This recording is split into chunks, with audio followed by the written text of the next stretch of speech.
Welcome to another gorgeous day on planet Earth and another day of Dose of Did You Know, where intriguing, inspiring, unique individuals come to talk love and life and how it has brought them to where they are today. And with me is the gorgeous Gina Jones. Oh, you have one of those names that you just want to say the whole thing, Gina Jones. I love it.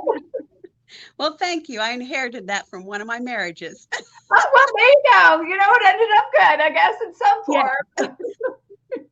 So before we get going and talking about who you are and what makes you tick and all the stuff that you have going on, tell the world a little bit about who you are.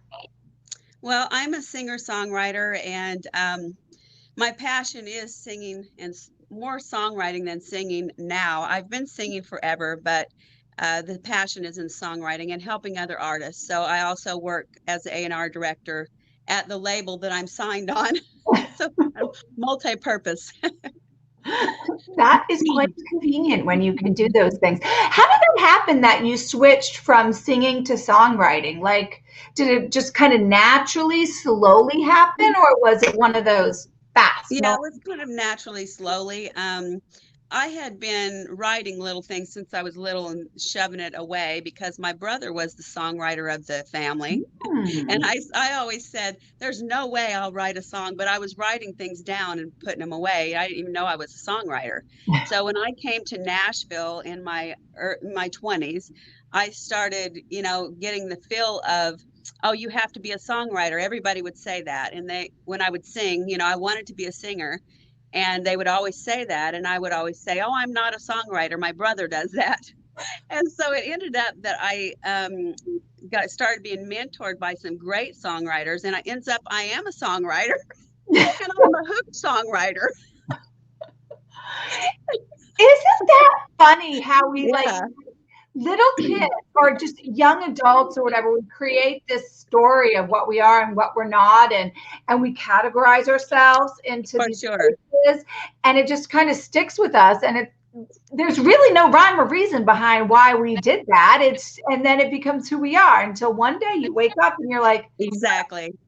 Yeah, you get kind of an enlightenment, of, well, I guess I am.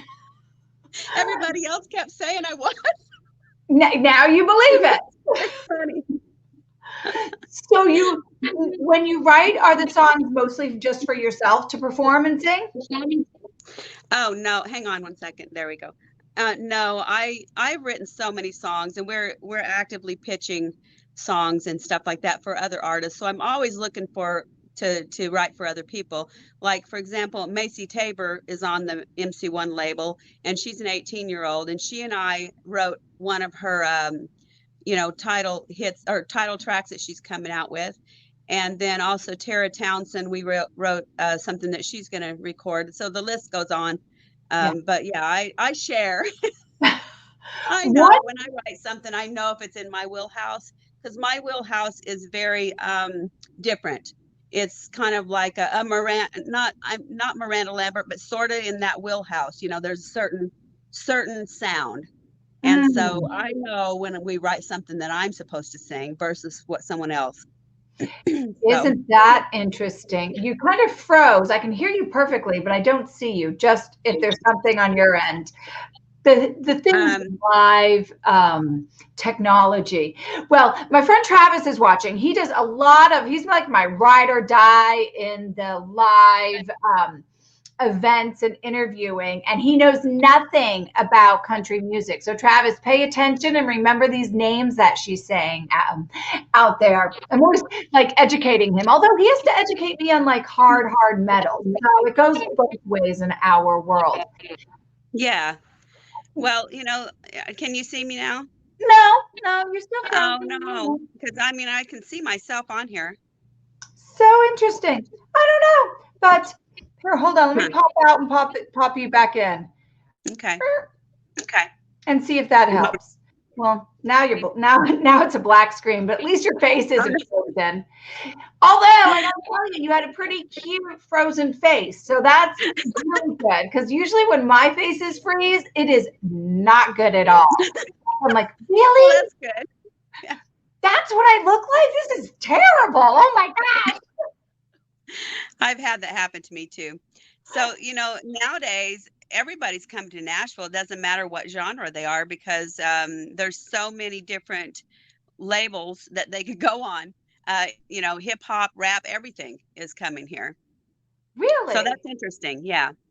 That is interesting. I never would have thought that. I have just that stereotype that Nashville, country, everybody else go to like LA or New York or something. Yeah, it's opened up for everyone, really. So Well, that's cool. yeah. I'm going to go back. I want to go back about your singing and songwriting and how you said you can hear it.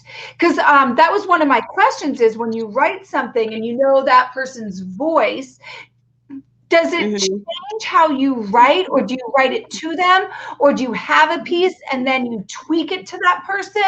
Like, I'm fascinated. Like, this is a gift from God that I want to know how it comes to you. How does your gift come to you and then you get it out there to the world?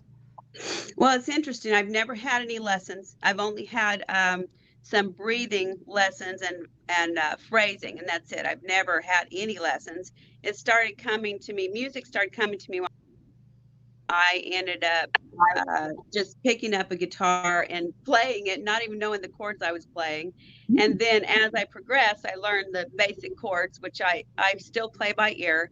So it can come anywhere from me sitting in a confined, you know, structured songwriting session, or from me sleeping. Sometimes I've dreamt the most beautiful songs in my sleep and got up and wrote them and sang them into my phone and didn't even know until the next day. And I'd wake up the next day and think it was a dream. And I'd go, I wonder if that was a dream or what. And I look in my phone, and sure enough, the song is there. That comes from a higher power. Wow, I've never heard of that. Yeah, Willie Nelson does that, believe it or not, and there's several other writers that do that. But yeah, it is definitely. I look at music with songwriting, because I didn't write when I was younger. I sang, but I didn't write. I look at it as a gift from God, that I'm a vessel. Whoever's a songwriter, we're a vessel. If we're open, then we're going to receive it no matter what sitting we're in, whether it's a songwriting session or whether it's sleeping or just listening. I can hear things outside, rain dripping or birds chirping or whatever. I can hear all kinds of things outside that have a beat, and I'll start writing a song. It's interesting that God has done that for me, because I don't have any musical training. So what I hear when we go in the studio, like whenever we're writing it or I'm writing it, I start hearing the music coming through my head. And then we go in the studio and I just, you know, relay to the guys what I hear, or girls. And they go straight in, you know, they're Nashville trained. So they go straight in and they lay it all down exactly the way that I hear it. And then that's normally when I hear it. Well, okay, that could be for this artist or that artist. Now, sometimes when we're writing it, if I'm with the artist, God will immediately he always gives me the titles, because I'm a hook songwriter. So he'll immediately give me the title and the normally the melody too. I'll start playing on the guitar that fits them. It's an amazing gift, because, you know, we don't know if we're going to write a song for them or somebody else, but he always gives me something for them. That is it. Now that just kind of, did that come to you when you opened up and realized what, you know, that writing was part of you, and it just, when you started seeing all these things and hearing and. Exactly, it did. And I know exactly the moment that it happened. It was, believe it or not, I mean, I'm not a young girl. I have children and even grandchildren, and I've never quit. So, but when I first came to Nashville, it was in my 20s. So it was probably a year or two after I came to Nashville. People kept saying that I needed to write. And then I went to bed one night thinking about it and thinking, well, maybe I could do that. And I went to sleep, and boom, a song came to me. And back then we had cassette recorders. So I had a little, you know, handheld recorder that I kept, and I had it next to my bed, and I grabbed it in the middle of the night, didn't know I did it, sang it like in a sleepy voice. And the next morning I got the guitar and put the music to it. So Wow. that was all out. Everything else is history. What a lesson. We talk about, living into our person and accepting our gifts and just like not trying to control life, just receiving what is out there. Exactly. Love. These are all these things. And what a inspirational story to be like, you finally accepted your truth, right? And then you were just like, bam. That's like real acceptance. You must have accepted it without even questioning to get such a powerful response. And I have that thing about me where that's what I do with God. Like I wasn't a God believer then. I was actually atheist. And Whoa, I wasn't that's raised. a total difference. Yeah, I wasn't raised in, but I was a vessel already. I didn't know. And so I had to I was in a bad lifestyle when I was younger. I grew up in singing in bars, watching all this dysfunction. I thought it was normal. Yeah. So I grew up that way. And my mom and dad didn't know half of what I was doing. They didn't know I was growing up that way. Right. So anyways, by the time I was in my 20s, I have a great testimony. I was a drug addict, drug dealer. I'm just being blunt and honest. I am who you see. That's it. I am what I am. And I had to go through a time where I was overdosing early in the morning, and God, witnessed his spirit to me alone in the bedroom and saved me. And I totally threw the drugs on my table away. I never had a desire again to do it. And I had a huge habit. So that was definitely a opening up time, And so once that happened, then I was more of a vessel that he could, just start flowing all kinds of things through. So now 1,200 songs later, he has truly blessed me. And also, we're working on a film series about my life, and and I'm going to be co-producing that, and I've helped write the synopsis of that as well. So I mean, yeah, I ended up being a writer. Can you imagine? Crazy. And I was just reading, well, not just, but kind of in the last couple of days, like I do my devotional and my Bible verse every single morning, and I write on it and to God and all of these things. And a lot of it was in those darkest moments is when the most teachable moments are. Exactly. And sometimes we just have to accept it, or sometimes he graces you with like a presence like that, like, I'm going to pull you out of that moment and in that time. And it's like shake you a little bit, like. For sure. Yeah. And yeah. I wake up every morning and I thank him that I am alive to be able to finish what he started in me. Because I'm thankful. I mean, I've been through so much in my life. Girl, it would take, I'm sorry, I got messed up there. It would take 3 or 4 of these stories to even talk about, or interviews to even talk about my life. But he's literally saved me from so many things. And so yeah, I'm thankful that I'm here and be able to finish what he wants me to do. Yeah.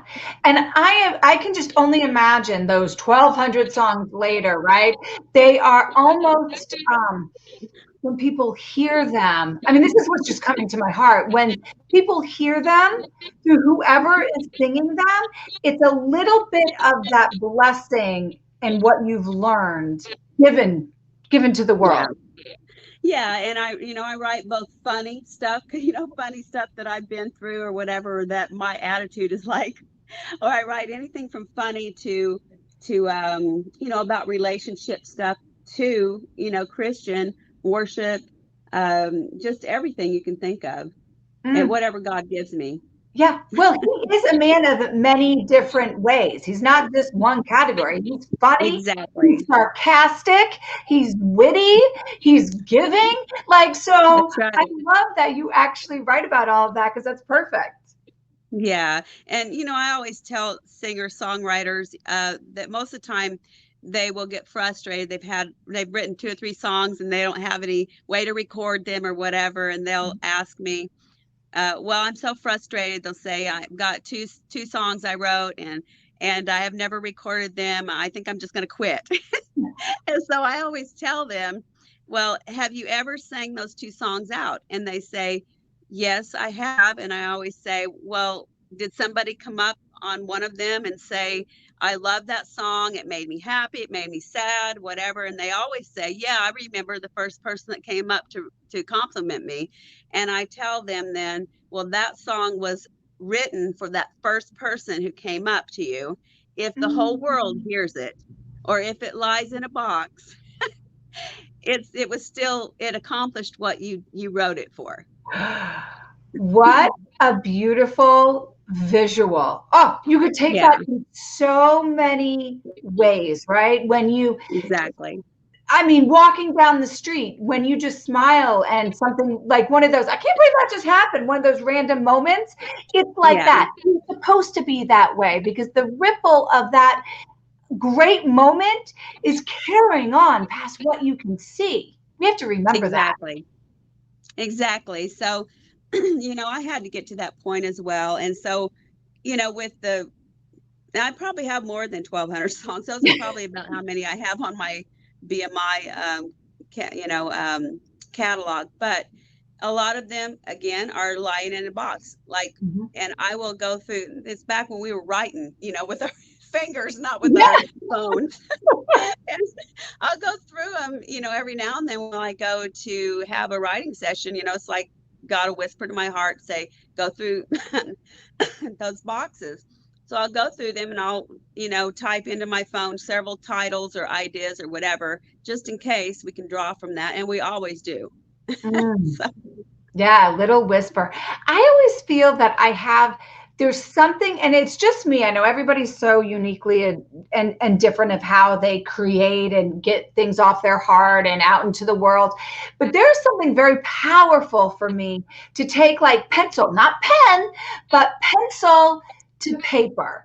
And like, I don't know, it brings me into this other closer dimension. I'm not really sure how to explain it, but I find it interesting how it comes out, how people's creativity kind of comes out. But I can tell you, pencil to paper, sharpened pencil on a fresh sheet of paper, man, magic flows. And then I look at it, and there's something about the script is so different than like in my journal than when I write my notes. You would think I am two totally like Sybil, like I have 2 split personalities. I understand that. That goes back to the Bible. It basically says to write down your vision, make it clear. So there's something to that, Nowadays we've graduated to phones and this and that. So I do use a phone to write on, Google Docs or whatever. And I seem to be able to flow just as well as when I wrote it down. So, but at home I do write stuff down still. I gotta look at that. I'm gonna like examine. I'm gonna take a picture of like my to-do notes and my things like that, and then like in my journal, I'm looking at my desk over there, and I'm like, oh, there's definitely different handwritings coming over there depending on what I'm doing. I gotta analyze myself. I gotta do a deep like psychology session here and figure this out. Well, that's why there's handwriting analysis. Yeah, they're going to be like, girl, I don't know what's going on with you, but wow, you need. Yeah. There's a lady in Nashville that does handwriting analysis. Her name's Marty Pierce, and she even does it for court. Really? Ooh, yeah. Maybe I'm going to be in Nashville in April. Maybe we might need to make an appointment and just be like, just tell me what you see here. And then, exactly. I got to make sure that it comes from a pure heart, because I don't want someone giving me analysis that is, that's coming from some form of like, I don't know, someplace I don't believe in or something. I don't know. Okay, I'm going like crazy here. This conversation went down a slippery slope of what's in Danny's mind. It's okay. I like your mind, Danny. Well, thank goodness. So what do you have coming up or something new? Is there anything new on the forefront of Gina Jones? Yeah. Well, tomorrow night I'm doing a showcase with the MC1 artist at the Troubadour. I'll be singing there. I'll just be doing it with my guitar. But then also, supposedly towards the end of the month or in April, I have a single coming out, and I've recorded 3 for this year. So if COVID doesn't stop us, every 16 weeks we'll probably release one. Wow. So I have some good music coming up that everybody will enjoy. So watch for that, and then go on Spotify and look me up and get the new music, and also download the music I did in the past 2 years as an indie artist as well.